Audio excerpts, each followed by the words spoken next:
Good afternoon, YouTube.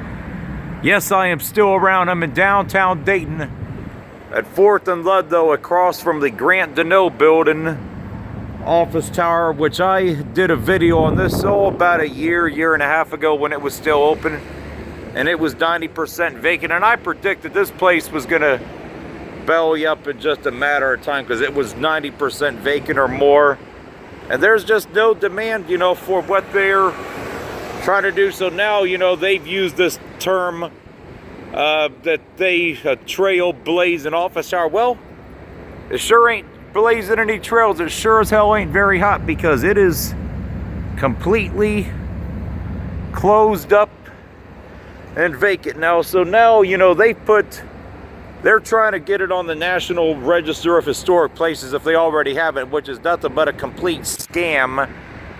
You know, and the only reason they're doing that is then that way it's eligible for historic tax credits, aka taxpayer money. So they want to siphon the money out of the taxpayers any way they can, and I guess that's an easy gateway to try and siphon the money out of it. And it's 23 floors and I think about 240,000 square feet, which it's a big building, but I don't know really what they're gonna do with it, because they of course have big plans. They cite all its great location, but here, right across the street from it, you got the arcade, which has been vacant forever now. So what's so great about that location? Then you got the old Dayton Day in the News building, which they hacked off a significant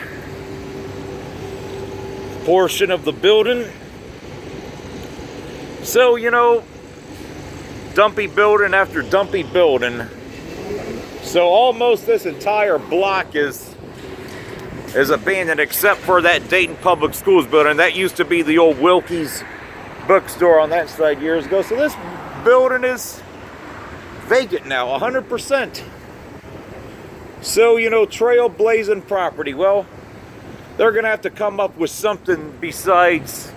They're gonna have to come up with something, you know, to use this building for, besides just the same old bull crap that they, you know, keep talking about.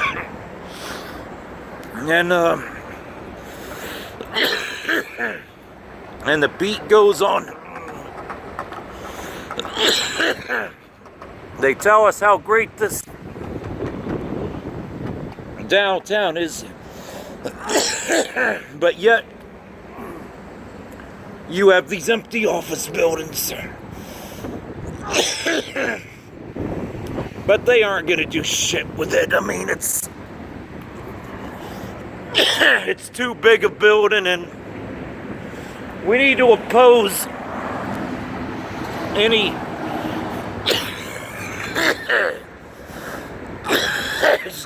any taxpayer money that's being spent on it. And this building's only about 45 years old. So there's nothing even historic about this building.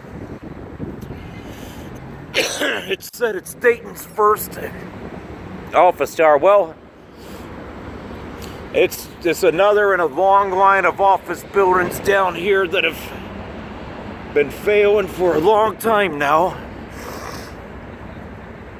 and then they're going to continue to fail because businesses just don't want to be downtown. They said that Premier Health was in this building as recently as 2012, but they moved out. Then they obviously would have occupied a large amount of space.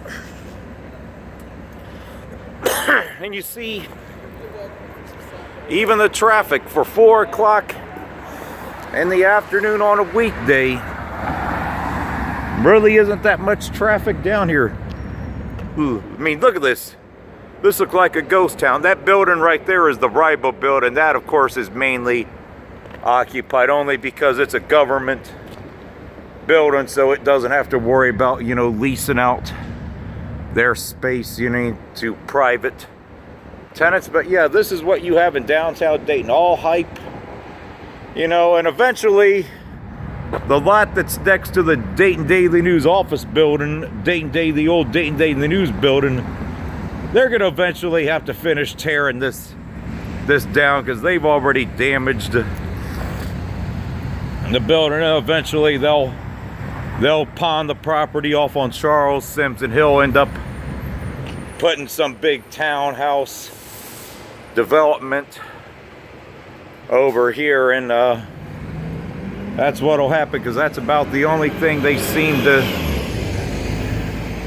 know how to do. Than the arcade, which has been vacant for 25 years. So good luck with all this, because all these big dreams and big plans, it just isn't gonna happen. But that's it for this one.